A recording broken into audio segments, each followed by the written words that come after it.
Самые великие шансы, реальные, быть президентом замест Лукашенко меў Семён Домаш. Патлумачу чаму. Семён Домаш гэта номенклатуршчык, але не ідэалагічны, а тэхнарь. І ён быў мэрам у Лідзе, ён быў мэрам у Гродна, потым ён стаў абраным старшынём аблвыканкама. Вось чалавек, які спрыял адраджэнню і эканоміцы. У нас у Гродні бізнесоўцы больш за 40% давалі ўжо ў бюджэт, калі ён надыходзіў у аблвыканкам. Це былі такія мясцовыя рэформы. Чаму ён такі важны? Вы глядзіце, у большасці краінаў постсавецкіх першыя прэзідэнты это былі былыя камуністы.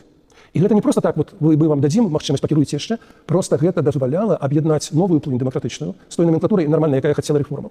І тады атрымлівалася, што не канкурэнцыя, а ўсе разам за нашу агульную краіну, за наш дом. І таму у прыбалтаў першыя прэзідэнты былі вот такія пракамуністычныя. У Польшчы быў Валенса, але першым пасля яго прэзідэнтам быў Кваснеўскі, і таксама з левых, ну, з камуністаў, можна сказаць, і быў прэзідэнтам, які прывёл у Еўропу і ў НАТО.